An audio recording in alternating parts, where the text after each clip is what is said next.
हम सभी किसी न किसी से कुछ न कुछ मांगते ही रहते हैं। जिनके पास सब कुछ है वह भी मांगते हैं, और जिनके पास कुछ नहीं है वह भी मांगते ही रहते हैं। लेकिन क्या कभी आपने इस शक्ति पर गौर किया है? यह शक्ति बहुत ही अद्भुत है और इसे हम पहचान नहीं पाते। बिना सोचे समझे हम केवल मांगते ही रहते हैं, लेकिन हम इस शक्ति के बारे में जानना नहीं चाहते।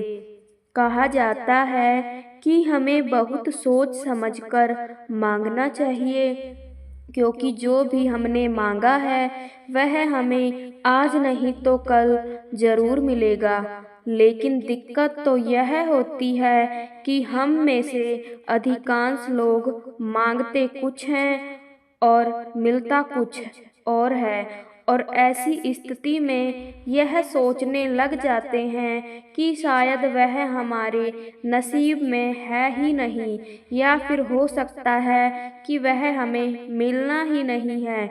मेरी तो किस्मत ही फूटी हुई है। लेकिन हम दूसरे पहलू की ओर देखते ही नहीं। अब कभी यह नहीं सोचते कि आखिर जो हमने मांगा था वह हमें क्यों नहीं मिला। कहीं ना कहीं कुछ ना कुछ तो गड़बड़ जरूर है। ऐसा इसलिए होता है क्योंकि हम अपने लिए सही चीज मांग ही नहीं रहे होते। हम अधिकांश अपने लिए कुछ गलत ही मांग लेते हैं, और इसीलिए जो हम मांगते हैं वह हमें नहीं मिलता। अब आप यह सोच रहे होंगे कि भला हम अपने लिए बुरा क्यों चाहेंगे, हम अपने लिए बुरा क्यों मांगेंगे। यह सब फिजूल की बातें हैं। तो मैं आपको बता दूं कि ऐसा बिल्कुल नहीं है।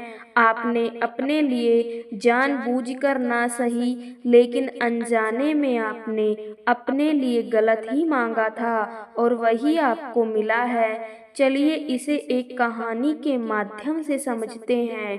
एक नगर में एक बहुत ही गरीब व्यक्ति रहता था। उसके पास केवल कुछ ही धन था।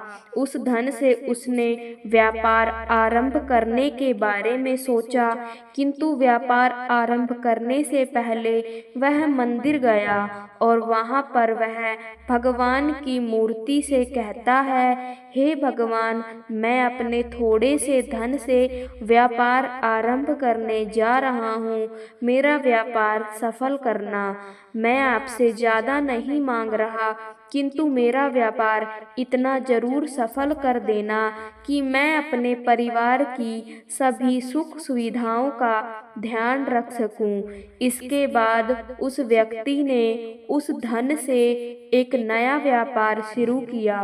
व्यापार शुरू होते ही उसे लाभ भी मिलने लगा, और जो उसे लाभ मिला था उसमें से कुछ हिस्सा उसने मंदिर में चढ़ावे के रूप में दे दिया, और वह ऐसा हमेशा किया करता। देखते देखते उसका व्यापार भी अब तेजी से बढ़ने लगा था। वह उस नगर का सबसे बड़ा व्यापारी बन चुका था, और ऐसा करते करते उसे करीब 4 से 5 वर्ष बीत चुके थे। इन 4-5 वर्षों में वह कभी भी मंदिर जाने से नहीं चूका था। वह रोज मंदिर जाता और भगवान की मूर्ति के सामने हाथ जोड़कर उनसे हर रोज कुछ न कुछ मांगा ही करता। सब कुछ अच्छा चल रहा था, लेकिन एक दिन अचानक उसे व्यापार में एक बहुत बड़ा घाटा हुआ। लेकिन उस युवक ने उस घाटे को नजरअंदाज कर दिया। उसे लगा कि हो सकता है कि कुछ गलतियां हुई होंगी, लेकिन वह सही ही हो जाएंगी। लेकिन देखते ही देखते धीरे धीरे व्यापार में और भी घाटे होने शुरू हो गए और अब उसे समझ नहीं आ रहा था कि आखिर उसके साथ क्या हो रहा है। वह सब कुछ ठीक करने में लग गया। वह दिन रात यह समझने में लग गया कि आखिर उसके साथ ऐसा क्यों हो रहा है, उसके व्यापार में इतने घाटे क्यों हो रहे हैं। वह लगातार प्रयास करता रहा, कोशिश करता रहा, लेकिन उसके बाद भी सब कुछ गलत ही हो रहा था, जिस कारण वह बहुत ही परेशान और चिंतित रहने लगा था। वह बहुत तनाव में रहने लगा था। एक दिन वह अपने व्यापार के बारे में बैठकर सोच ही रहा था कि तभी उसके मन में एक विचार उठा। वह यह सोच रहा था कि कहीं मुझसे भगवान नाराज तो नहीं हो गए। लगता है मुझसे कोई बड़ी भूल हो चुकी है, मुझसे कोई ना कोई गलती जरूर हुई है, तभी तो मेरे साथ ऐसा हो रहा है, तभी तो भगवान मुझसे नाराज हो गए हैं। अपनी इस गलती का पता लगाने के लिए वह तरह तरह के विद्वानों और ज्ञानियों से मिलने लगा। वह उनसे संपर्क करने लगा। सभी ने अपनी अपनी तरफ से कोई न कोई उसे उपाय बताया।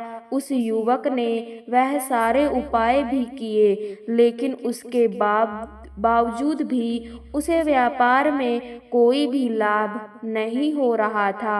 वह अपने व्यापार को चलाने की हर मुमकिन कोशिश कर रहा था। वह चाहता था कि उसका व्यापार एक बार फिर से पहले की तरह चलने लगे, लेकिन ना जाने क्यों उसका व्यापार दिन ब दिन घटता ही जा रहा था। और एक दिन तो ऐसा भी समय आ गया जब उसके पास केवल रहने के लिए घर और कुछ पैसे ही बचे थे, बाकी सब कुछ नीलाम हो गया। जिससे वह निराश और क्रोधित होता हुआ वह तुरंत ही उस मंदिर में जा पहुंचा और वहां जोर जोर से चिल्लाने लगा। वह मूर्ति के सामने जोर जोर से चिल्लाकर कहने लगा, आखिर मेरी भक्ति में ऐसी कौन सी कमी रह गई थी, मुझसे कौन सी गलती हो गई जो आपने मुझे इतनी बड़ी सजा दी। पहले तो मैं आपसे जो कुछ भी मांगता था वह सब पूरा हो जाता था, मुझे वो हर एक चीज मिल जाती थी जो भी मैंने आपसे कहा हो, परंतु अब जब मैं आपसे कुछ भी मांगता हूँ तो वह सब उल्टा ही हो जाता है। आखिर ऐसा क्यों? वह चीख रहा था, चिल्ला रहा था और धमकी देते हुए कहता है, ठीक है, मैं आज के बाद इस मंदिर में कभी पाँव भी नहीं रखूंगा और ना ही कोई चढ़ावा चढ़ाऊंगा। आज के बाद मैं यहाँ से कभी गुजरूंगा तक नहीं। अब से मैं यहाँ पर कभी नहीं आने वाला। वह अपनी व्यवस्था सुना ही रहा था कि तभी वहाँ से एक गुरुवर गुजर रहे थे।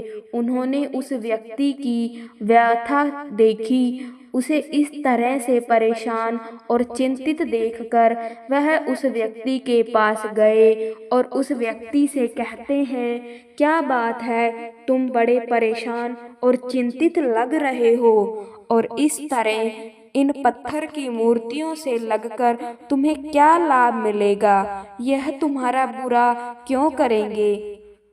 इस पर वह युवक उन गुरु से कहते हैं, हे गुरुवर, यह मूर्तियां नहीं हैं, भगवान है। पहले यह मुझ पर कृपा किया करते थे। मैं जो कुछ मांगता था यह सब कुछ पूरा कर देते थे, लेकिन अब इन्होंने मुझे धोखा दिया है। इस पर गुरुवर उस युवक से पूछते हैं, धोखा कैसा? धोखा? इस पर वह व्यक्ति जवाब देते हुए कहता है, हे गुरुवर, जब मैं गरीब था और मेरे पास केवल कुछ ही धन था तब इनके पास आया था और मैंने इनसे प्रार्थना की थी कि मेरे पास केवल कुछ ही धन है और मैं इस धन से एक व्यापार शुरू करने जा रहा हूँ। कृपा करके मेरे व्यापार को तरक्की देना। इतना कि मैं आराम से अपने परिवार की सुख शांति का ख्याल रख सकूं, लेकिन इसके बदले में उन्होंने मुझे बहुत कुछ दिया। उन्होंने मुझे इस नगर का सबसे बड़ा व्यापारी बना दिया, किंतु आज जब मैं कुछ भी इनसे मांगने आता हूँ तो जो कुछ भी मैं मांगता हूँ ठीक उसका उल्टा हो जाता है। यह मेरी एक नहीं सुनते। अब आप ही बताइए मैं क्या करूं? आज मेरी ऐसी हालत हो चुकी है कि मेरा सारा व्यापार चौपट हो चुका है।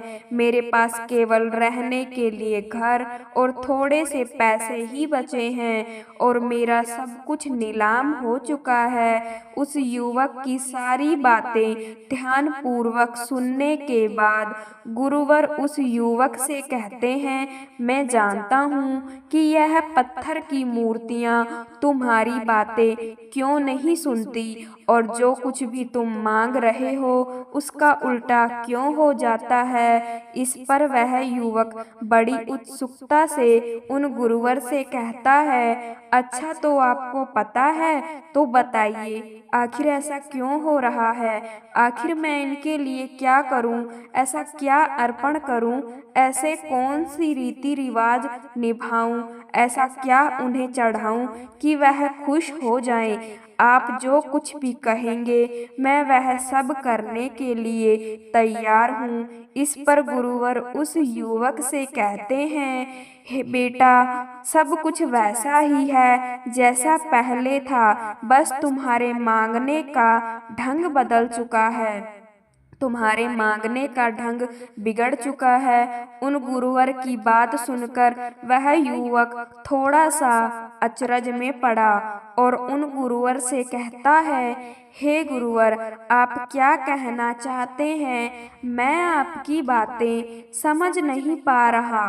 आप कह रहे हैं कि मेरे मांगने का ढंग बिगड़ चुका है, किंतु कैसे? मैं जैसे पहले मांगा करता था आज भी मैं वैसे ही मांगता हूँ, आज भी मैं वैसे ही प्रार्थना करता हूँ, तो फिर मेरे मांगने का ढंग भला कैसे बदल गया है? उस व्यक्ति की बात सुनकर गुरुवर उस व्यक्ति से कहते हैं, बेटा तुम मेरे साथ चलो, मैं तुम्हें कुछ दिखाना चाहता हूँ, कुछ समझाना चाहता हूँ। इतना कहकर गुरुवर उस युवक को एक नीम के पेड़ के पास ले गए और उसके सामने खड़ा करके वह उस युवक से कहते हैं, बेटा, अगर मैं इस नीम के पेड़ की जमीन के ऊपर के तने को काटकर उस तने पर यदि मैं आम का पेड़ लगा दूं तो क्या वह आम का पेड़ हमें मीठा फल देगा? इस पर युवक जवाब देते हुए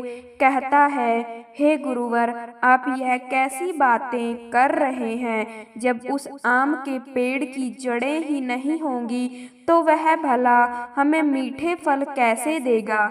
बल्कि वह तो सूख जाएगा, क्योंकि जड़ों को मिट्टी और पानी की आवश्यकता होती है, तभी तो वह मजबूत हो पाते हैं। और जब नीचे नीम का पेड़ होगा और जड़ें भी उसकी होंगी तो भला आप आम का पेड़ ऊपर कैसे टिक सकता है? उस व्यक्ति की बात सुनकर गुरुवर उस युवक से कहते हैं, ठीक है, किंतु अगर मैं नीम के पेड़ का तना काट दूं तो नीचे से क्या निकलेगा? इस पर वह युवक जवाब देते हुए कहता है, हे गुरुवर, यदि आप नीम के पेड़ के तने को काट देंगे तो नीचे केवल जड़ ही बची है और जमीन से वही निकलेगी, और जब पेड़ नीम का है तो नीम की जड़ें ही निकलेंगी। इस पर गुरु मुस्कुराते हुए उस युवक से कहते हैं, बेटा, तुम तो काफी समझदार हो, लेकिन अब भी तुम समझदारी से देख नहीं रहे हो। इस पर वह युवक एक बार फिर उन गुरुवर से कहता है, हे गुरुवर, आपकी बातें मुझे समझ नहीं आ रही, कृपा करके साफ और स्पष्ट तौर पर बताइए, आखिर आप कहना क्या चाहते हैं। इस पर गुरुवर उस युवक से कहते हैं, बेटा तुम्हारे साथ भी तुम्हारे जीवन में कुछ ऐसा ही हो रहा है।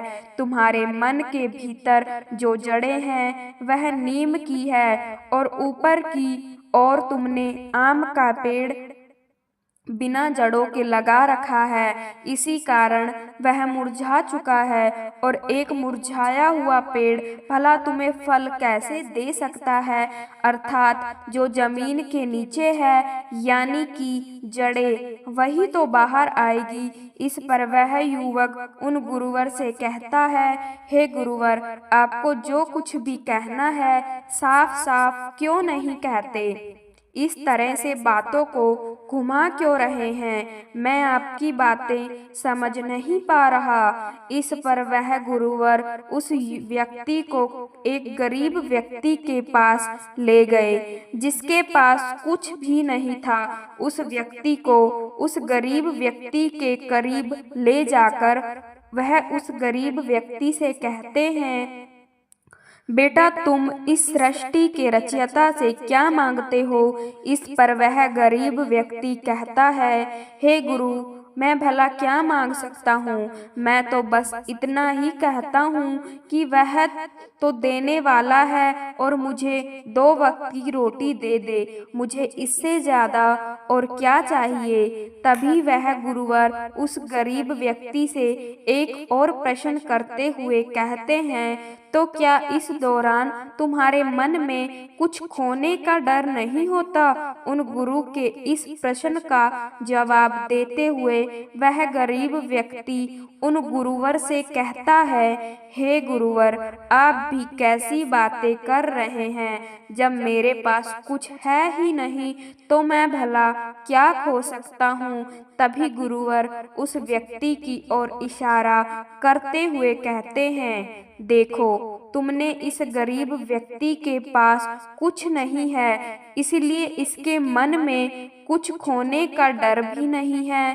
इसी कारण यह जो कुछ भी मांगना चाहता है यह केवल वही मांगता है, इसके अलावा इसके मन में और कुछ नहीं होता। इसके बाद गुरुवर उस व्यक्ति को एक अमीर व्यक्ति के पास ले गए और उस अमीर व्यक्ति से कहते हैं, बेटा तुम इस सृष्टि के रचयिता से क्या मांगते हो।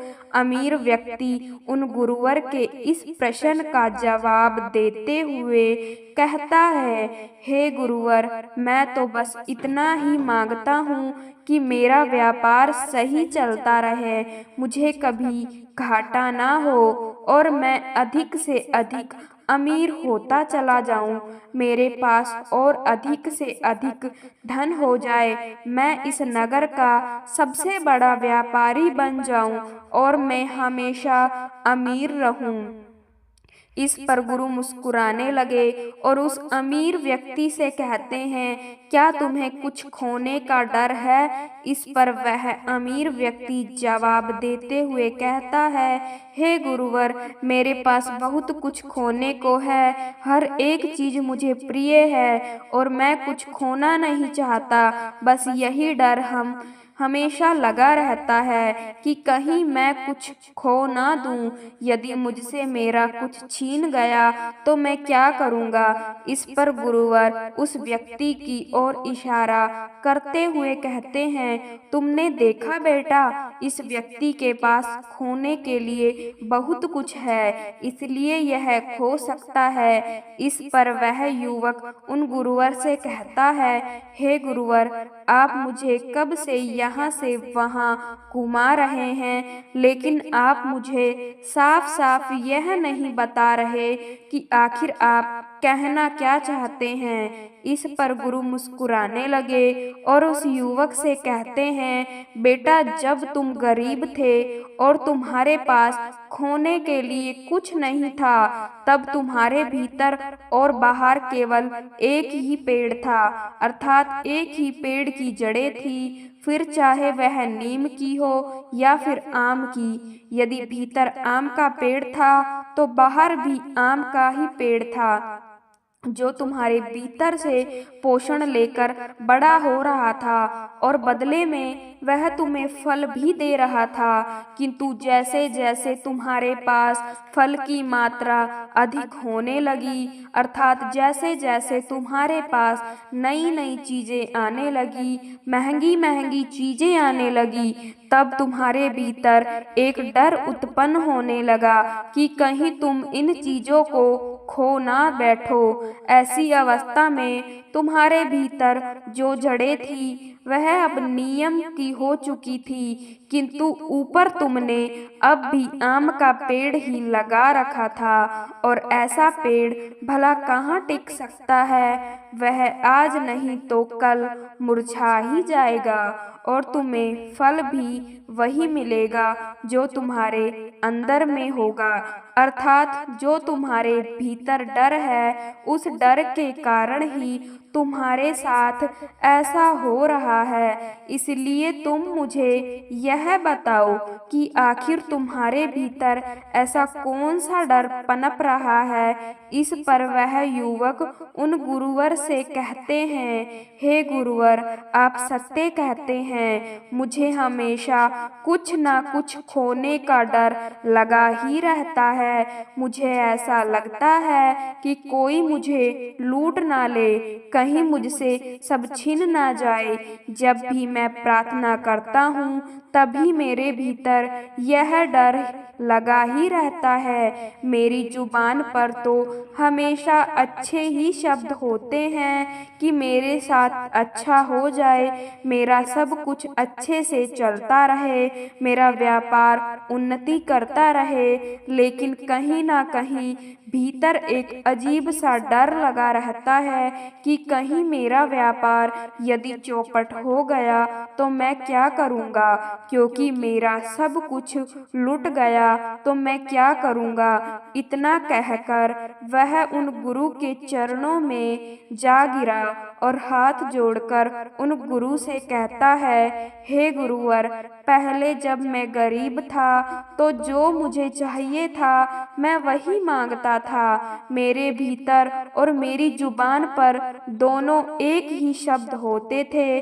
किंतु अब मेरे भीतर डर ही डर होता है। मेरी जुबान पर कुछ और, मन में और कुछ और होता है, और शायद यही वजह है कि आज मेरे साथ जो कुछ भी हो रहा है उन सब की वजह मैं ही हूँ। मेरे भीतर फैली वह नियम की जड़ें हैं जिस कारण आज मेरा सब कुछ लूट चुका है, और शायद इसी कारण ईश्वर भी केवल हमारे मन पर ही नजर रख रहे हैं। वह हमारे भीतर उन जड़ों को पहचान लेते हैं, किंतु हमारे ऊपर अर्थात हमारे जीवा पर क्या चल रहा है वह उसे नहीं जान पाते।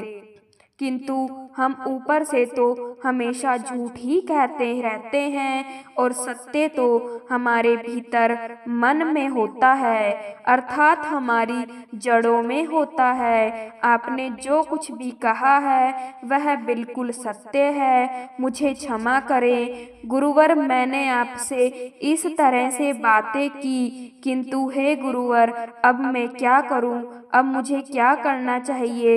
इस पर गुरुवर उस युवक से कहते हैं, बेटा, कभी कभी हम सोचते हैं कि हमारे जीवन में इतना बुरा क्यों हो रहा है, जब हमने कुछ बुरा किया ही नहीं और हम अपना अच्छा ही चाहते हैं, तो हमारे साथ ऐसा क्यों घट रहा है। इन सब का केवल एक ही कारण है, वह है हमारा अंतर्मन। अंतर्मन में क्या चल रहा है सबसे महत्वपूर्ण यही है। इसी के कारण हमारे जीवन में सुख और दुख आता है। हमारा अंतर्मन गहरे से गहरे दुख को भी सुख बनाकर हमारे सामने प्रकट कर सकता है, पर अंतर में क्या चल रहा है केवल यही मायने रखता है, और इसी अंतर के कारण हम जो भी चीजें मांगते हैं वह हमारी तरफ आकर्षित होने लगती है। यह ब्रह्मांड हमारा अच्छा ही चाहता है और इसलिए वह हमें वह हर चीज देना चाहता है जो हम चाहते हैं और वह कभी भेदभाव नहीं करता। वह तो चाहता है कि आप उन्नति करो, आप सही राह पर चलो और इसी कारण यह ब्रह्मांड आपके अंतर मन से जुड़ा हुआ है और तुम्हारे अंतर मन में जो भी आवाजें हैं वह उस ब्रह्मांड तक अवश्य ही पहुंच जाती है।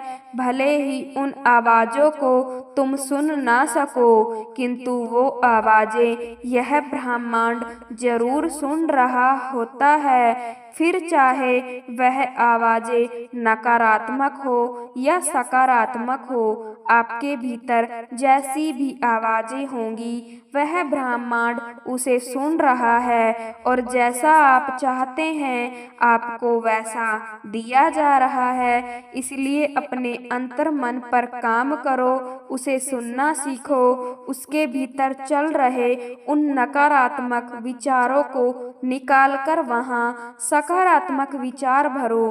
तुम्हारे भीतर कौन कौन से डर पनप रहे हैं यह तुम नहीं जानते, किंतु उसी डर के कारण हम अंतर मन से कुछ और ही मांग रहे होते हैं और हमारी जुबान पर कुछ और ही होता है और जो भी आपके अंतर मन में होता है वह आपको मिल ही जाता है। इसलिए कहा जाता है कि हमें बहुत सोच समझकर इच्छाएं प्रकट करनी चाहिए, हमें बहुत सोच समझकर मांगना चाहिए, क्योंकि मांगी हुई चीजें अवश्य ही पूरी होती है। और उम्मीद है कि आपको यह भी समझ में आ चुका होगा कि आप जो मांगते हैं वह आपको क्यों नहीं मिलता, इसके पीछे का क्या कारण है यह भी आप जान चुके होंगे।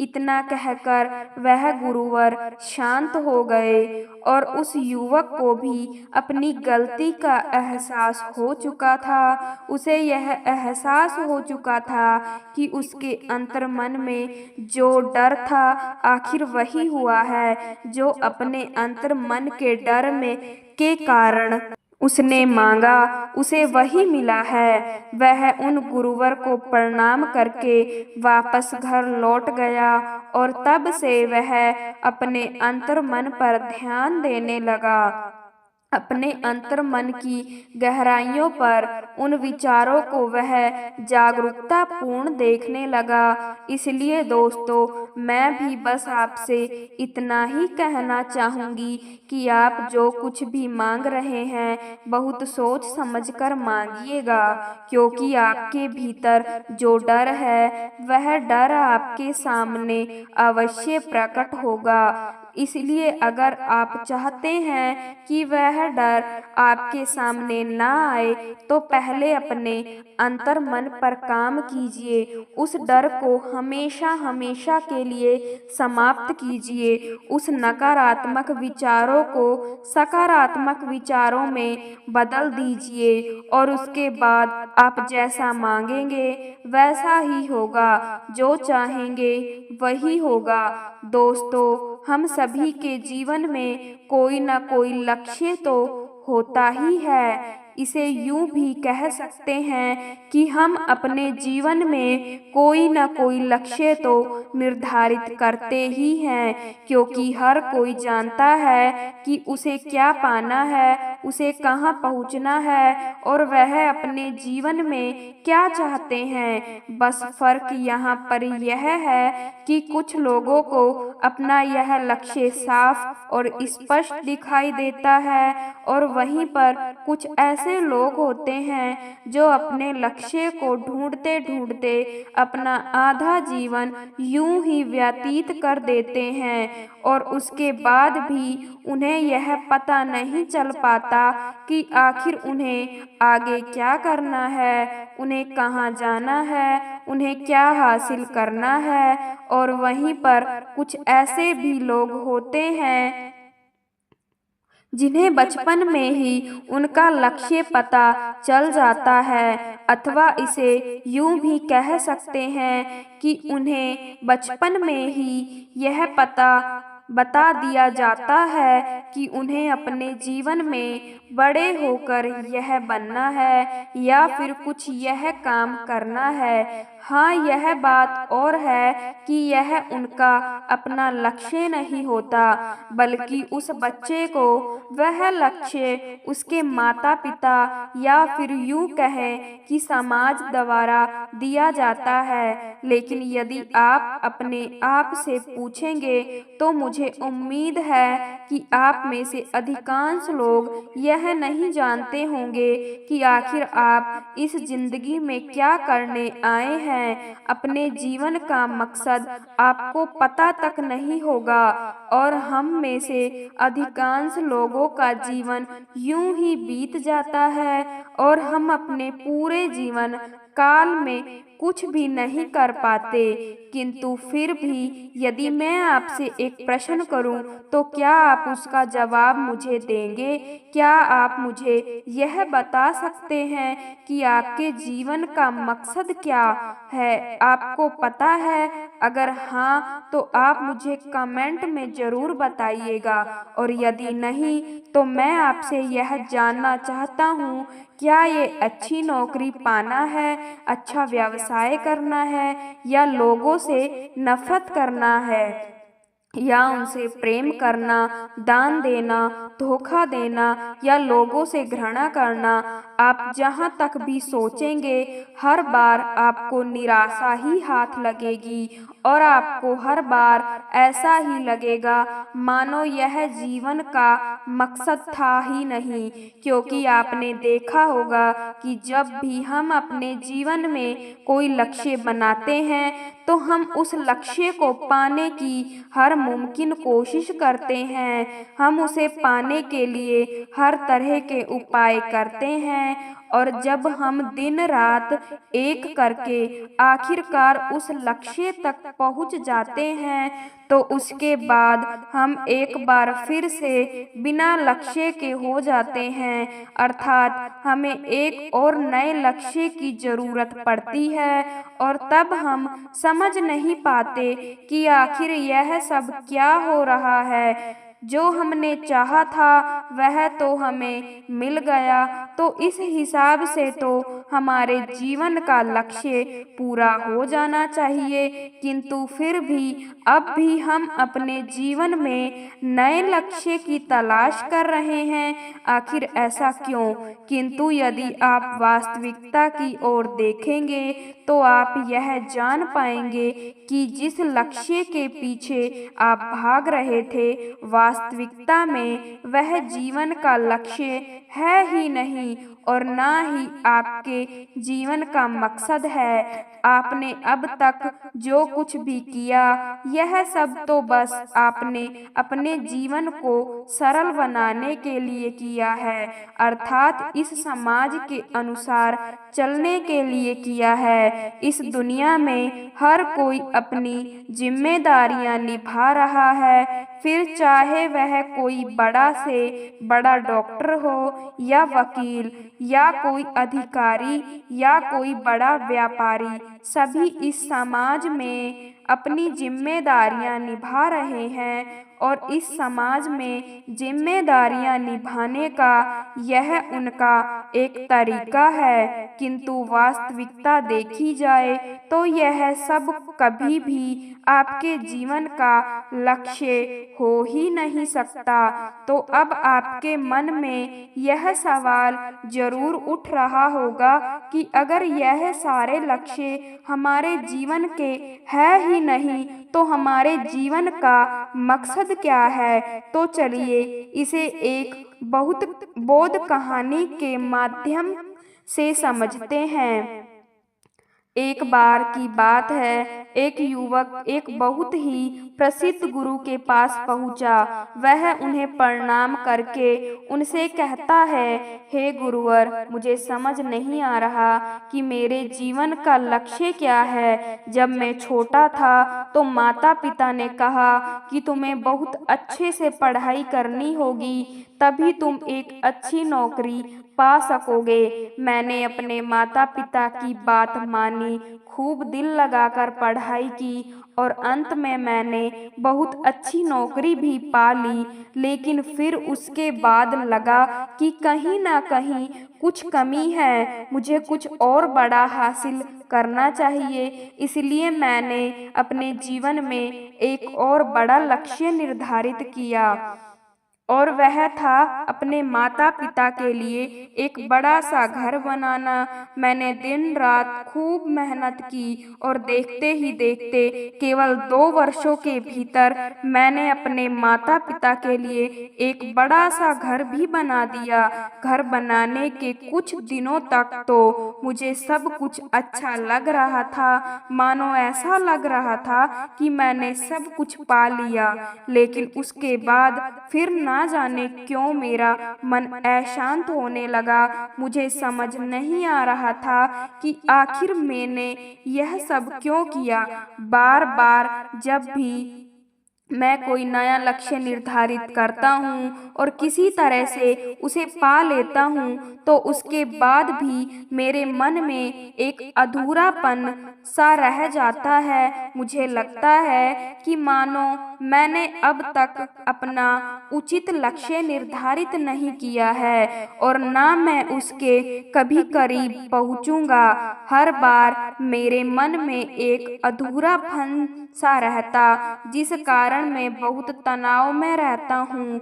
मुझे समझ नहीं आता कि मैं क्या करूँ। इस पर गुरु उस युवक से कहते हैं, बेटा तुम्हारे जीवन का मकसद क्या है? उन गुरु के मुख से यह सुनकर वह युवक कुछ देर के लिए अचरज में पड़ गया और वह समझ नहीं पा रहा था कि आखिर उसके जीवन का मकसद क्या है। वह उन गुरु से कुछ ना कह सका। इस पर गुरु उस युवक से कहते हैं, बेटा जब से तुमने जन्म लिया है, क्या तुमने इन बातों पर गौर किया है कि जो भी चीजें हैं वह बार बार दोहराई जा रही है। अर्थात पुराने से पुराना इतिहास और वर्तमान के इतिहास में कोई ज्यादा बड़ा अंतर नहीं है। लोग एक ही तरीके से जी रहे हैं, एक ही तरीके का उनका व्यवहार है। वह पहले भी लड़ा करते थे और आज भी लड़ा करते हैं। वह पहले भी परेशान थे और आज भी परेशान हैं। उन्होंने पहले भी इस दुनिया में अपना वजूद बनाने के लिए कई तरह के कार्य किए हैं और आज के लोग भी अपना वजूद बनाने के लिए इस दुनिया में कई तरह के कार्य कर रहे हैं। वह तरह तरह के कार्यों में व्यस्त हैं, परंतु जैसे आप पूरी दुनिया में किसी को नहीं जानते और ना ही किसी को पहचानते हैं, वैसे ही एक दिन आप भी इतनी ज्यादा मेहनत करने के बाद, इतनी ज्यादत करने के बाद, इतना सारा क्रोध, पागलपन और सब कुछ जो भी आपने किया है, सब कुछ ऐसे ही रह जाएगा। आप भी एक दिन ऐसे ही गायब हो जाएंगे जैसे इतिहास के वह सभी लोग गायब हो गए। आगे गुरुवर उस युवक से प्रश्न करते हुए कहते हैं, बेटा क्या तुम अपने माता पिता का नाम जानते हो? इस पर वह युवक कहते हैं, हाँ गुरुवर, मुझे अपने माता पिता का नाम पता है। इस पर गुरुवर एक बार फिर उस युवक से प्रश्न करते हुए कहते हैं, क्या तुम्हें अपने दादा दादी का नाम पता है? इस पर युवक कहता है, हाँ हाँ, मुझे अपने दादा दादी का नाम बिल्कुल पता है। एक बार फिर गुरुवर उस युवक से प्रश्न करते हुए कहते हैं, अच्छा तो क्या तुम्हें अपने परदादा और परदादी का भी नाम पता है? इस पर युवक कहता है, नहीं, मुझे उनका नाम नहीं पता। आगे गुरुवर मुस्कुराते हुए उस युवक से कहते हैं, बेटा तुम्हें अपने पूर्वजों का नाम तक नहीं पता और यह जो तुम सब कुछ कर रहे हो यह कुछ नया नहीं है। पहले ही लाखों करोड़ों लोगों ने यह सब पहले ही किया है और आने वाले लोग भी यही कर रहे होंगे। यह सारी बातें मैं तुमसे इसलिए कह रहा हूँ ताकि तुम मेरी बातों पर गौर करो और आगे जो कुछ भी मैं तुम्हें बताने जा रहा हूँ उसे तुम्हें अच्छी तरह से ध्यान से समझना होगा। तभी तुम अपने जीवन का वास्तविक मकसद ढूंढ पाओगे।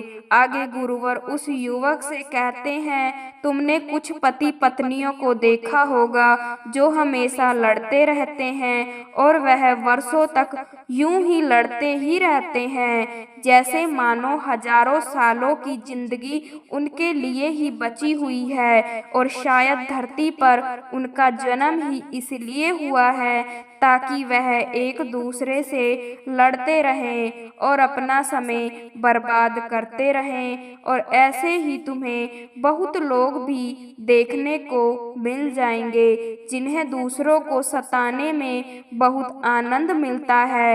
वह बहुत आनंदित हो जाते हैं, इस चीज में उन्हें बहुत मजा आता है। और जब वह किसी को धमकाते हैं, डराते हैं, तो उन्हें लगता है कि वही सर्वशक्तिमान है और उनके जैसा और कोई नहीं, किंतु वह यह भूल जाते हैं कि इतिहास में उनसे भी बड़े बड़े लोग पैदा हुए थे जिन्होंने लोगों को डराया, धमकाया, लेकिन उसके बाद भी वह लोग आज कहाँ है?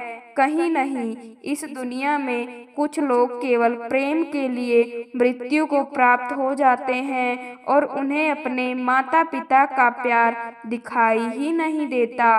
कोई किसी लड़की के लिए तो कोई किसी लड़के के प्यार में ऐसे पागल हो जाते हैं कि मानो वही उनकी पूरी दुनिया है। उन्हें अपने माता पिता का प्रेम नजर नहीं आता और वह अपने माता पिता को छोड़कर मृत्यु को गले लगाने के लिए भी तैयार हो जाते हैं। लेकिन वह लोग एक पल के लिए ठहर कर यह नहीं सोचते कि क्या उन्हें जीवन इसलिए मिला था। अगर उन्हें लगता है कि यही वास्तविकता प्रेम है तो उन्होंने कभी भी प्रेम को समझा ही नहीं। उन्होंने कभी भी प्रेम की कीमत को जाना ही नहीं, यहाँ तक कि उन्होंने अपने जीवन की कीमत तक को नहीं जाना। आगे गुरुवर उस युवक से कहते हैं, बेटा, कुछ लोग दौलत के पीछे ऐसे भागते हैं कि वह कुछ भी करने के लिए तैयार हो जाते हैं। वह साम दाम दंड भेद षड्यंत्र जो भी हो, उन्हें चाहे जो कुछ भी क्यों ना करना पड़ जाए, उन्हें तो बस दौलत ही इकट्ठा करनी है। वह तो बस सोना, चांदी, हीरे जवाहरात और ना जाने क्या क्या जमा करने में लगे रहते हैं, किंतु वह यह भूल जाते हैं कि उनसे पहले भी बहुत सारे लोगों ने बहुत धन इकट्ठा किया और बहुत दौलत इकट्ठी की। अब ना वह लोग हैं और ना उनकी दौलत, यहाँ तक कि जो कुछ भी उन्होंने इकट्ठा किया था उसका इस्तेमाल तो कोई और ही कर रहा है। तो यहाँ पर इसका अर्थ क्या हुआ? क्या उन्होंने जन्म केवल इसीलिए लिया था कि वह धरती की चीजों को इकट्ठा करते रहें, परंतु इससे होगा क्या? सब कुछ तो यही रह जाने वाला है। आखिर यहाँ से कौन क्या ले जा सकता है और कौन क्या ले जाएगा? महात्मा बुद्ध कहते हैं कि अधिक धन इकट्ठा करना दुख का कारण बनता है, किंतु महात्मा बुद्ध की इस बात को लोग गलत समझते हैं। अर्थात उनके कहने का अर्थ लोग यहाँ पर कुछ और ही निकाल लेते हैं। उन्हें महात्मा बुद्ध की बातों का अर्थ कुछ ऐसा प्रतीत हो है कि हमें धन इकट्ठा नहीं करना चाहिए, परंतु उनके कहने का अर्थ यह नहीं है। महात्मा बुद्ध ने कभी भी ऐसा नहीं कहा था कि धन इकट्ठा मत करो, बल्कि महात्मा बुद्ध तो यह कहते हैं कि आपको इतना सफल और इतना मजबूत होना चाहिए कि आप अधिक से अधिक लोगों की मदद कर सकें। इसके लिए धन होना भी आवश्यक है, परंतु जीवन का मकसद केवल धन कमाना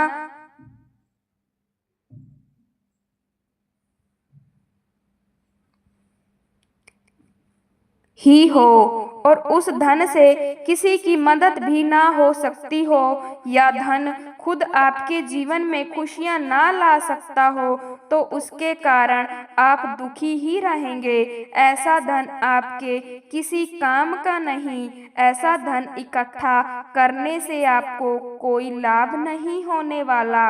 वह आपका मित्र नहीं बल्कि आपका शत्रु है। इस पर वह युवक उन गुरुवर से प्रश्न करते हुए कहता है, हे गुरुवर, तो इसका अर्थ क्या हुआ?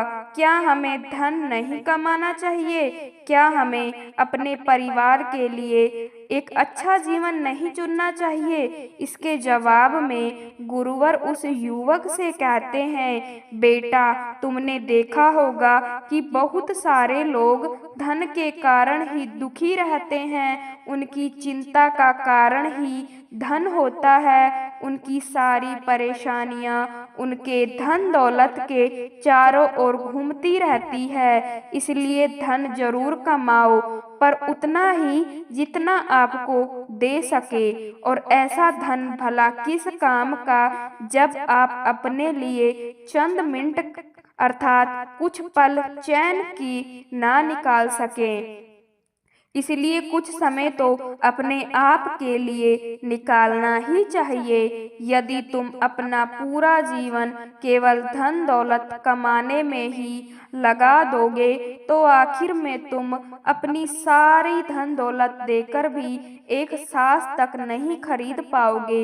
इस पर वह युवक उन गुरुवर से प्रश्न करते हुए कहते हैं, हे गुरुवर, परंतु धन के बिना जीवन भी तो नहीं चलने वाला, और कभी कभी तो जीवन में ऐसी समस्याएं आन पड़ती है कि धन के बिना कुछ भी नहीं हो पाता। हमें यह समझ नहीं आता कि हम कहाँ जाएं, किससे मदद मांगे। मुसीबतों में चारों ओर से कुछ इस प्रकार घेर लेती है कि हमें कोई रास्ता नजर नहीं आता। इसके जवाब में गुरुवर उस युवक से कहते हैं, बेटा, मैंने देखा है बहुत सारे लोग दुख और तकलीफ में ऐसे हैं जैसे कि यदि अब तक उनके जीवन में कुछ नहीं हुआ है तो आगे भी कुछ नहीं होगा। किंतु जरा तुम मुझे यह याद करके बताओ, जब तुम अपनी जिंदगी के एक ऐसे दौर में फंसे हुए थे जहां दुख भी थी और तकलीफें भी थी, और तुम यह सोच रहे थे कि अब नहीं हुआ तो कुछ नहीं होगा, एक बार बस यहाँ से निकल जाओ तो सब कुछ ठीक हो जाएगा। उस समय तुम कुछ ऐसा भी सोच रहे होंगे कि जिंदगी तो बोझ बन गई है और अब जीकर मैं क्या करूँगा। लेकिन जब तुमने हार नहीं मानी और समस्याओं का सामना किया, तो तुम वहां से भी निकल आए और अब यहाँ से भी निकल ही जाओगे, क्योंकि समय वह महरम है जो कभी भी हमें एक स्थिति में नहीं रहने देता। सुख हो या दुख, वह आपको हमेशा नई नई परिस्थितियां देता ही रहता है। इसीलिए कहते हैं कि हिम्मत मत हारो, यह समय भी निकल ही जाएगा। आगे गुरुवर उस युवक को समझाते हुए कहते हैं, बेटा, इतना दुखी और परेशान होकर जीवन जीने से भला तुम्हें क्या लाभ मिलने वाला है। दुनिया की इतनी सारी परेशानियां जो तुमने अपने सर पर उठा रखी है, आखिर इसका क्या कारण है? वह युवक उन गुरु के इन प्रश्नों का जवाब कुछ भी ना दे सका।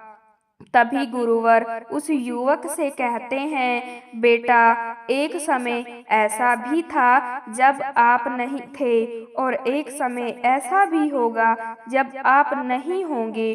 तो जिस समय में आप हैं, कम से कम उस समय को तो जी भर के जी लो। और अगर कोई यह कहता है कि सुख और सुविधा हमें खुशी और सुख दे सकते हैं, तो वह गलत है। वह केवल आराम की चीजें हैं जो जुटा सकते हैं, वह हमें सुख नहीं दे सकते। इसे समझाते हुए गुरुवर उस युवक से कहते हैं, बेटा, मैंने देखा है कुछ लोग जो रिश्तेदारी निभाते हैं, वह एक दूसरे को नीचा दिखाने की हर मुमकिन कोशिश करते हैं और अपने आप को ऊपर दिखाना चाहते हैं। किसी की बुराई करते हैं और किसी की चुगली करते हैं। वह केवल इधर उधर की बातें में लगे रहते हैं। तो क्या यह उनका जीवन है? अर्थात क्या यह उनके जीवन का मकसद है? क्या इसी के लिए उन्होंने इस धरती पर जन्म लिया था? यदि वास्तविकता देखी जाए तो वह अपना पूरा जीवन बर्बाद कर रहे हैं। वह अपने जीवन का कोई भी लाभ नहीं उठा रहे। वह अपना जीवन जी ही नहीं रहे। इसीलिए मैं तुम्हें यह समझाने का प्रयास कर रहा हूँ कि अभी भी वक्त है, जाग जाओ। इन छोटी छोटी बातों में इतने कीमती समय को बर्बाद मत करो। जीवन का पहला मकसद जागना ही है, उसके बाद ही शांति उत्पन्न होती है और उस शांति में ही परम जीवन जिया जाता है। परंतु हम लोग तो इस संसारी जीवन में कुछ इस तरह से व्यस्त हो चुके हैं कि यदि कोई कुछ कह भी दे तो हम बेचैन हो उठते हैं। हमारे मन में तरह तरह के सवाल उठने लगते हैं कि आखिर उसने हमसे ऐसा कहा कैसे, और अगर हमने उसकी बात का जवाब नहीं दिया तो हमारा तो जन्म लेना ही बेकार है। और हमें लगता है कि यही हमारे जीवन का मकसद है।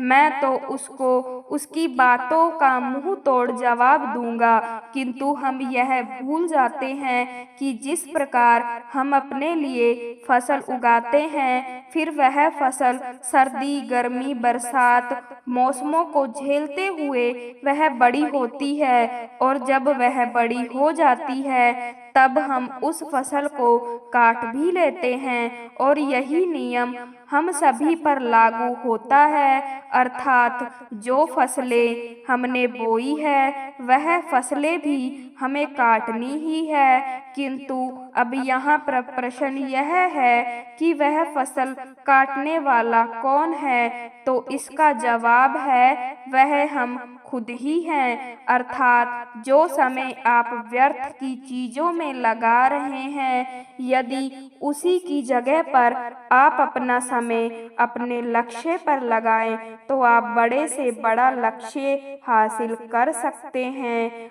आगे गुरुवर उस युवक से कहते हैं, और इसके लिए तुम्हें सबसे पहले खुद को जानना होगा, खुद को पहचानना होगा, तुम्हें खुद के लिए जीना होगा। जरा अपने आप से एक बार यह प्रश्न करके तो देखो कि मैं कौन हूँ और मैं इस धरती पर क्यों आया हूँ। तुम्हें तुम्हारे सभी सवालों के जवाब धीरे धीरे मिलते चले जाएंगे, लेकिन उसके लिए तुम्हें अपने मन को काबू में करना होगा, अपने मन के भटकाव को रोकना होगा। और इसके लिए तुम ध्यान की विधि अपना सकते हो। ध्यान के निरंतर अभ्यास से तुम खुद को जान सकते हो, अपने आप को पहचान सकते हो, अपने जीवन के मकसद को जान सकते हो क्योंकि अपने लक्ष्य को वही प्राप्त कर सकता है जिसका मन भटक नहीं रहा हो, जो केवल अपने लक्ष्य की ओर आगे बढ़ रहा हो, क्योंकि मन ही वह शक्ति है जो आपको यहाँ सब कुछ दिलाने में सक्षम है। किंतु जब यह मन की शक्ति भटक जाती है और चारों तरफ फैल जाती है, तब आपका जीवन भी चारों ओर बिखरा हुआ नजर आता है और आपको यह समझ नहीं आता कि अब आपको क्या करना चाहिए, किस ओर जाना चाहिए, किससे मदद मांगनी चाहिए और कौन आपको सही राह दिखा सकता है। किंतु यदि आप ध्यान करते हैं तो आप ध्यान की मदद से मन की शक्ति को एकत्रित कर सकते हैं, अपने मन के विचारों पर नियंत्रण पा सकते हैं और एक लक्ष्य की ओर आगे बढ़ सकते हैं। और जब आप इसका निरंतर अभ्यास करेंगे तो आपको वह सब कुछ मिलेगा जो आप चाहते हैं। आप अपने जीवन के मकसद को भी जान पाएंगे और अपने जीवन में उस मकसद को पूरा भी कर पाएंगे। फिर चाहे वह मकसद परमात्मा की खोज हो या खुद परम शक्ति या फिर स्वयं को जानना, जो भी आप चाहते हैं वह आपको सब कुछ मिलेगा। और बस इसके लिए आपको अपने मन के भटकाव को रोकना होगा। आपका मन ही एक असीम शक्ति का भंडार है जो आपको वह सब दिला सकता है जो आप चाहते हैं। आज की यह साखी अगर आपको सच में अच्छी लगी हो तो कमेंट में राधा स्वामी जी जरूर लिखिए और साथ साथ अपने शहर का नाम भी जरूर लिखिए, जिससे हम जान सके कि बाबा जी की सत्संग और साखी कहाँ कहाँ से सुनी जा रही है। और ऐसी प्रेरणादायक साखी सुनने के लिए संगत के अपने चैनल को सब्सक्राइब जरूर कीजिए, जिससे कि इस चैनल पर अपलोड की गई साखी आप तक पहुंचती रहे। राधा स्वामी जी।